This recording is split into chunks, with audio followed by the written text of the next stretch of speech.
স্টার্টিংয়ে আমি একদম লাস্টে ডাইভ মেরেছি, কারণ আমার ভিড়ের মধ্যে ডাইভ মারা বা সাঁতার কাটা একদম পছন্দ না। বা এরকমও হয় অনেক সময় সবাই ডাইভ মারলো, কারো হাতে পায়ে লেগে গেল, তো আমি চাই না আমার জন্য কারো লেগে যাক। ফিনিশ করার তো একটা প্ল্যান ছিলই ফার্স্ট থেকেই, কারণ প্র্যাকটিস যেরকম হয়েছে ফিনিশ না করলে হয়তো খুব বকা খেতাম। কারণ একবার এক্সপিরিয়েন্স হয়েছে আগের বছর, ফার্স্ট হয়েছিলাম লাস্ট ইয়ারও, তো মোটামুটি এক্সপিরিয়েন্সটা কাজে লাগিয়েই এবছর সাঁতার কেটেছি। আমি সাঁতার যখন শুরু করি তখন মাইকেল ফেলপসকে দেখতাম।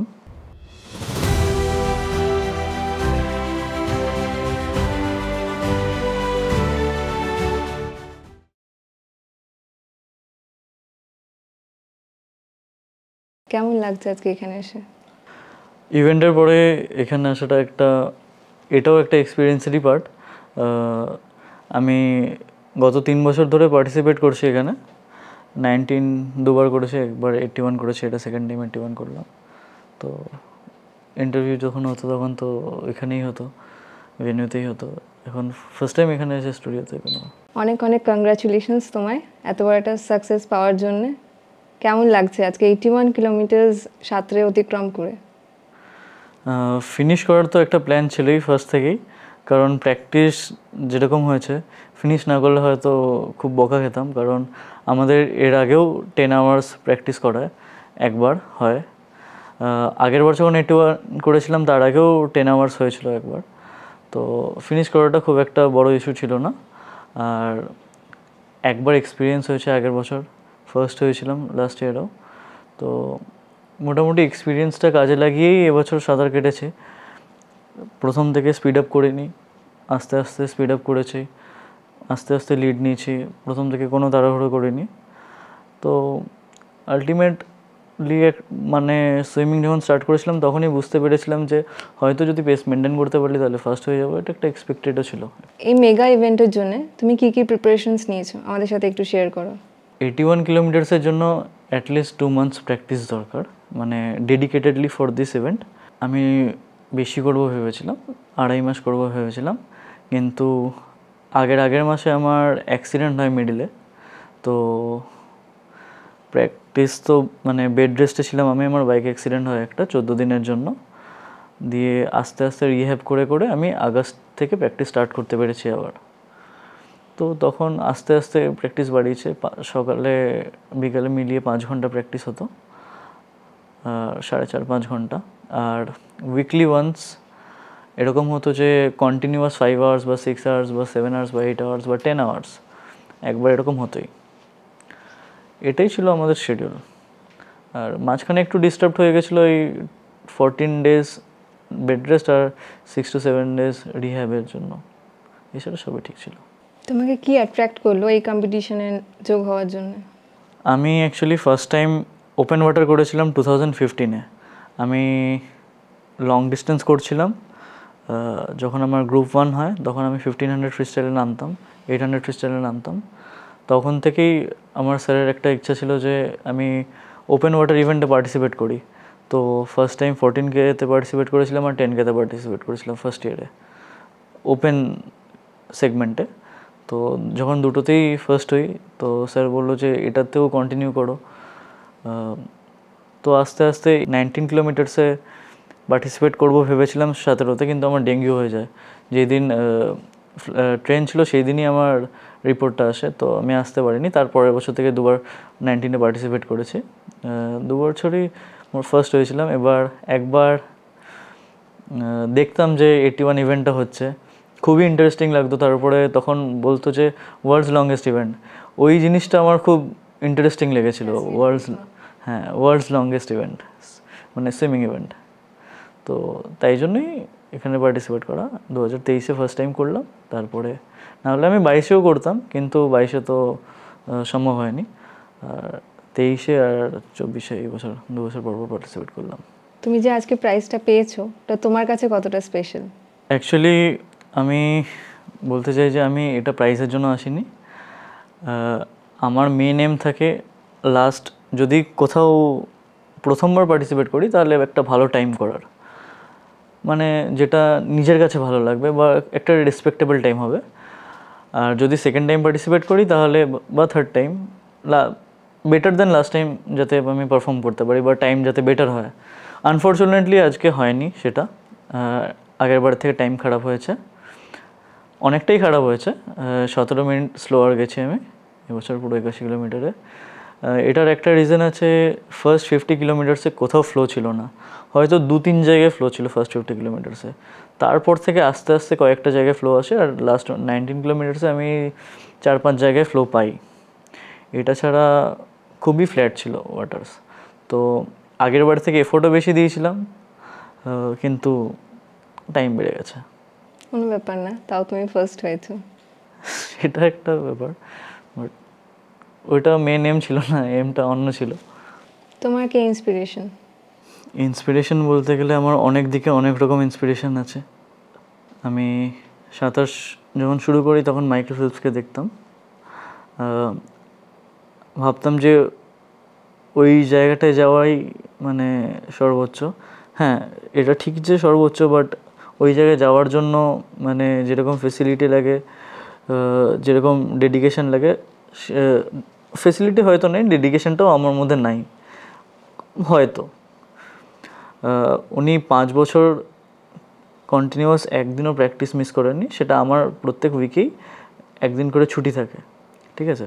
তো ওটা হয় না, আর আমাদের শরীরের অনুযায়ী ওটা পারমিটও করবে না, মাসেল ব্রেকডাউন হবে কন্টিনিউয়াস। এরপরে আমি নিজের বাবা মাকে দেখি, বাবা ডিউটি করে বেঙ্গল অ্যামেচার সুইমিং অ্যাসোসিয়েশনের এক্সিকিউটিভ মেম্বার, সেখানে কিছু কিছু দিক সামলায়।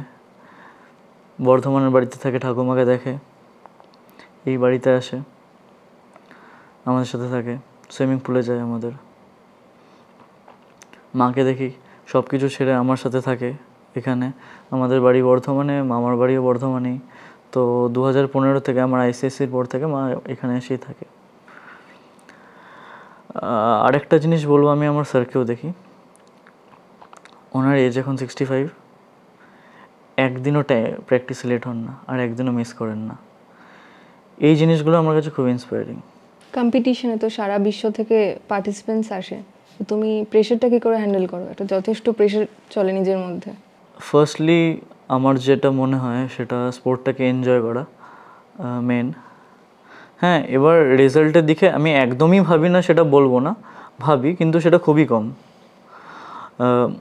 হয়তো আমার এরকমও হয় যে আমার কোনো বন্ধু আসবে, মানে যারা ইউজুয়ালি ফার্স্ট সেকেন্ড হয় তাদের মধ্যে একটা ফ্রেন্ডশিপ থাকেই, এরকম হয় না রাইভেল মানে যে এনিমি হবে এরকম কোনো মানে নেই। তো আমরা এরকমও করেছি যে 10K-তে আমি সুশ্রুত কাপসে যখন ওপেন ওয়াটার ইভেন্ট হতো তখন এরকমও হয়েছে যে আমরা প্ল্যান করেছি যে 9.5 কিলোমিটার একসাথে কাটবো, একটু লিড নিয়ে বাকিদের থেকে, দিয়ে লাস্ট 500 মিটার্সে স্প্রিন্ট আউট করবো, দিয়ে যে আগে ঢুকবে। তো এইগুলো মানে এমন একটা ফান যেটা স্পোর্টসম্যানরাই বুঝতে পারবে, এটা ঠিক এক্সপ্লেন করা যাবে না। তো এইসব জিনিসগুলো থাকেই, মানে টেন্সড হলেও আমরা এইসব দিক থেকে মজা খুঁজেই নিই। এবার হ্যাঁ, মানে কিছু কিছু সময়, এবার যেমন এখন লোকে বলছে এবার চাপ আরও বেড়ে গেল, তোমাকে হ্যাট্রিক করতে হবে। আমি হ্যাট্রিকের ব্যাপারটা এর আগে ভাবিনি, আজকেই এই কথাটা বললো অনেকে। তো ঠিক আছে, আমি ভাবছি, আমার ইন্টারেস্টিং লাগছে হ্যাট্রিক ব্যাপারটা, দেখা যাক। কারণ আগের বছর ড্যানিয়েলের হ্যাট্রিক হওয়ার কথা ছিল, আমি ব্রেক করে দিয়েছিলাম ওনার রেকর্ডটা। তো উনি এবছর আসতে পারেননি, নেক্সট ইয়ার আসবেন, দেখা যাক উনি যদি আমার হ্যাট্রিকের রেকর্ডটা ব্রেক করে দেন। 81 কিলোমিটার্স কভার করা তো খুবই ডন্টিং, তো তুমি কি করে ফোকাস থাকো আর মোটিভেটেড থাকো ফাইনাল লাইনে পৌঁছানোর জন্য?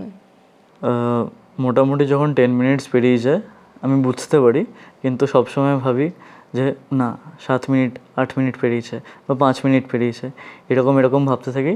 তার আমার বলাই আছে আমার লাইফগার্ডকে, মানে ঈশানদা আমার লাইফগার্ড হয় 2017 নাহলে 18 থেকে, ঠিক আছে? ওকে বলাই আছে যে 1 ঘন্টা পরে পরে আমাকে ব্রেক করে জল দেবে।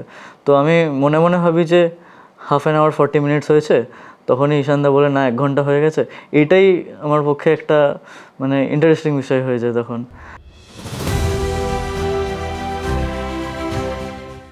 অনেক অনেক কংগ্রাচুলেশনস তোমাকেও। তুমি না থাকলে অ্যাজ এ লাইফ সেভার অনেকটা রোল প্লে করে একজনের জেতার পেছনে। হ্যাঁ, থ্যাংক ইউ। বাট ক্রেডিটটা আমি এতটা নেব না যতটা আপনি বললেন আমাকে, কারণ আমার যেটা মনে হয় যে সম্পূর্ণ ক্রেডিটটা আমার সুইমারের। আমি শুধুমাত্র ওকে গাইড করে নিয়ে গেছি। বাট হ্যাঁ, খুশি আমি এর জন্য। থ্যাংক ইউ এর জন্য। তোমার আর ওর প্রত্যয়ের কবে দেখা? প্রত্যয়কে আমি অ্যাকচুয়ালি ও আমার জুনিয়র, আমি ওর থেকে সিনিয়র ছিলাম সুইমিংয়ে। তো আমাদের কবে দেখা বা কবে চিনি সেটা বলা ভুল হয়ে যাবে, কারণ আমি অনেক বছর আগে থেকে ওকে চিনি। তো ওটা খুব এক্স্যাক্টভাবে তো বলতে পারবো না, বাট ধরুন আমরা 2012 কি 13 সাল থেকে চিনি আমরা এই ইন্ডাস্ট্রিতে।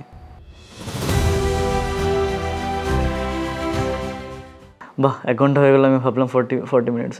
এটা নিজের মানে playing it fool like you fooling your mind. Yes. কম্পিটিশনে যখন ফাইনাল স্ট্রেচ আসে লাস্ট 500 মিটার্স, তো তখন তোমার ভেতরে কি চলে? তখন ফিনিশ করার চিন্তাভাবনাটাই চলে, যেহেতু এত বড় ইভেন্ট, কেউ লাস্টে স্প্রিন্ট করতে চায় না যদি আশেপাশে কেউ না থাকে। যদি থাকে তখন মানে আমি যেটা আগে বললাম 10K-তে যেটা হতো, 10K-তে আমরা আগেই আসতে সাঁতারটা কেটে নিতাম, পরে স্প্রিন্টের ব্যাপারটা আসতো। তখন যা করে হোক ফার্স্ট হতে হবে এরকম একটা ব্যাপার আসে। যেহেতু আমরা মেন্টালি প্রিপারেশন নিয়ে নিচ্ছি যে আমরা আস্তে আস্তে যাব, দিয়ে লাস্টে আমরা স্প্রিন্ট করব। তো স্প্রিন্ট কেন করছি আমরা? ফার্স্ট হওয়ার জন্য। তো ওইটা একটা খেলার মতনই নিই, মানে it is basically fun for us, stressful নয় ওটা। তোমার নেক্সট লক্ষ্য কি? এখন পর্যন্ত তো অন্য কিছু ভাবছিলাম, কিন্তু আজ থেকে তো বলছে হ্যাট্রিক করার কথাটা, এটা ভাবছি। হয়তো করব নেক্সট ইয়ার, নামার ইচ্ছা আছে। যদি ইভেন্ট হয় তাহলে নামবো, যদি সব কিছু ঠিকঠাক থাকে। আর ইংলিশ চ্যানেল করার ইচ্ছা আছে, কিন্তু ওটার জন্য তো স্পন্সরশিপস লাগে। তো দেখা যাক, আমি স্পন্সরশিপস করছি, যদি পাই তাহলে নিশ্চয়ই করব। আজকের কোনো এমন মেমোরেবল ইভেন্ট আছে তোমার? আজকে পার্টিকুলারলি কিছু নেই, পুরোটাই from the starting two ending সব কিছুই আমার পক্ষে মেমোরেবল। হ্যাঁ, মাঝখানের দিকটা একটু ব্ল্যাঙ্ক যাচ্ছে, কারণ একটা টাইমে আজকে যেরকম কম্পিটিটর ছিল আমি অনেকটা এগিয়ে গিয়েছিলাম, মাঝখানে কোনো কম্পিটিশান ছিল না, তো আমি নিজের মতনই সাঁতার কাটছিলাম। কিন্তু স্লো হয়নি, কারণ রেকর্ড করার একটা চিন্তাভাবনা ছিল, আগের বছরের রেকর্ডটা ব্রেক করার, কিন্তু যেহেতু এত ফ্ল্যাট সেটা হলো না। স্টার্টিংয়ে আমি একদম লাস্টে ডাইভ মেরেছি, কারণ আমার ভিড়ের মধ্যে ডাইভ মারা বা সাঁতার কাটা একদম পছন্দ না।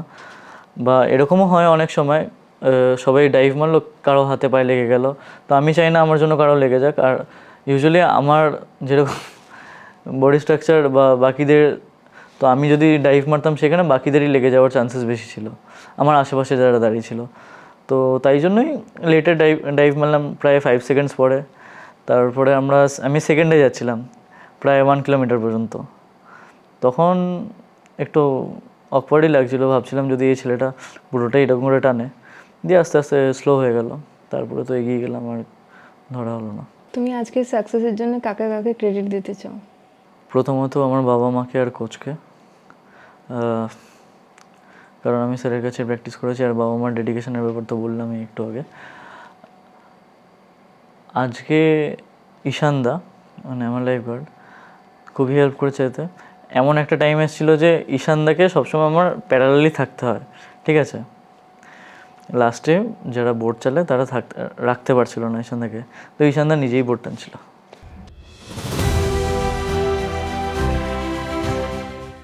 যখন ধরো কম্পিটিশন চলছে, তো একজন লাইফ সেভারের কি কি রোল হয় ওর পেছনে?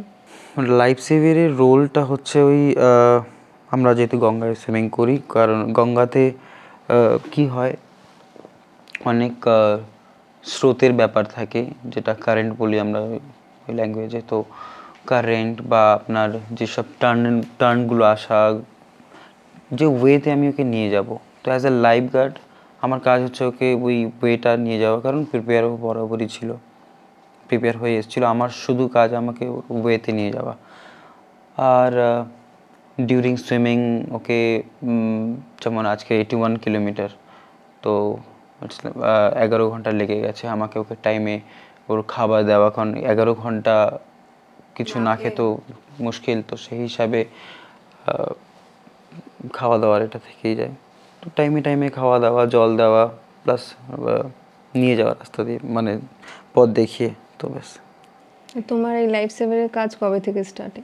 কবে থেকে স্টার্ট অ্যাকচুয়ালি হয়তো আমি সেটাও মনে আসছে না। হ্যাঁ রাইট,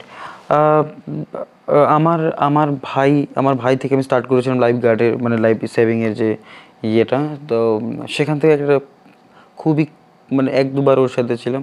তারপর আমার এইটুকু মনে আছে, তারপর থেকে আমি ডাইরেক্ট প্রত্যয়ের সাথে জুড়েছি এই লাইনে। তো শুরু হয়েছে তখন, মানে তবে থেকে শুরু হয়েছে। একটা লাইফগার্ড হিসেবে একটা সুইমার যখন সুইমিং করছে, তো আমাদের জাস্ট ফলো করে নিয়ে যেতে হয়, এটুকুই।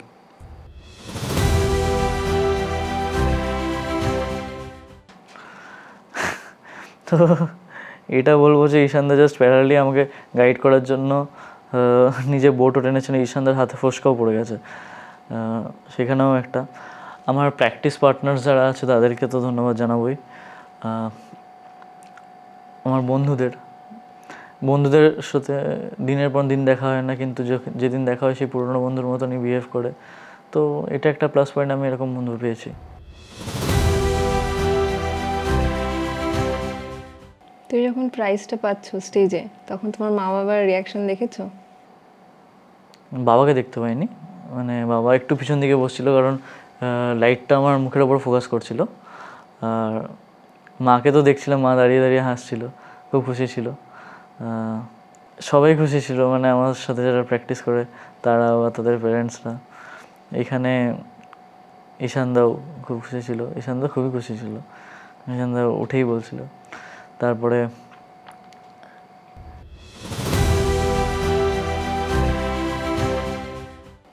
প্রত্যয় যখন স্টেজে প্রাইজটা নিচ্ছে, তখন তুমি নিচ থেকে দাঁড়িয়ে কেমন ফিল হচ্ছিল তোমার? অবভিয়াসলি দারুণ লাগছিল, কারণ ওটা তো ভালো লাগারই বিষয়। আর এত লোকের সামনে একটা এত দারুণভাবে যে সম্মানের সাথে ওকে যে আজকে প্রাইজ দিল, তো প্রাউড ফিল তো হবেই। কারণ not only life guard, as a brother হিসাবেও যদি আমি দেখি, আমি অবভিয়াসলি প্রাউড ফিলই করব। আর ততটাই প্রাউড ছিলাম আজকে আমি।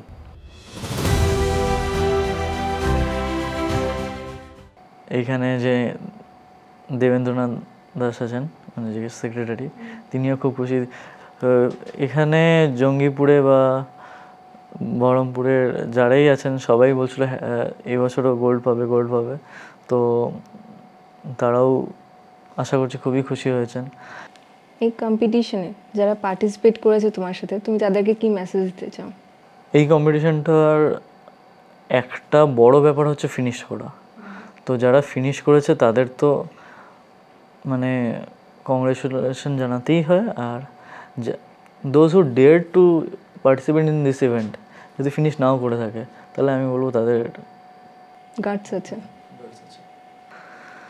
তো এটা মানে যারা পোডিয়াম ফিনিশার তাদের তো অবশ্যই কংগ্রেচুলেশন জানাই। আর আমি চাই যে আরও নেক্সট টাইম আরও পার্টিসিপেট বাড়ুক। দেখা যাক, বলছে তো এবছর অনেকে আসতে পারেনি, তো এটা না হলে হয়তো 18 জন মতন হতো। আর সম্ভবত কালকে আরেকজনের শরীর খারাপ হয়ে গেছিলো, তিনি আসেননি। যারা ছোটরা এই ইন্টারভিউটা দেখছে, তোমার মতন একদিন হতে চাইছে, তুমি তাদেরকে কি মেসেজ দেবে? ছোট বলতে যদি খুব ছোট হয়, আমি তাদেরকে বলবো প্রফেশনালি কিছু এত তাড়াতাড়ি না শুরু করার কথা, জাস্ট ফর ফান যদি স্টার্ট করে সে, আমার মনে হয় খুবই ভালো হয়। তুমি একটা খেলো কেন, আরও 5টা খেলা খেলো, পড়াশোনা করো। তোমার যদি পরবর্তীকালে ইন্টারেস্ট আসে, যদি ভাবো এটাকে প্রফেশন বানাবে, তাহলে সেম লেভেল অফ ডেডিকেশন দেখাও যেটা বাকিরা দেখাচ্ছে। তোমার এই যে তোমার সাথে যারা আছে কম্পিট করে তোমার সাথে, তাদের মতন বা তাদের থেকে বেশি, কিন্তু until that play it as a game only. Thank you so much আজকে আসার জন্য। Most welcome. কেমন লাগলো? খুবই ভালো। Thank you so much.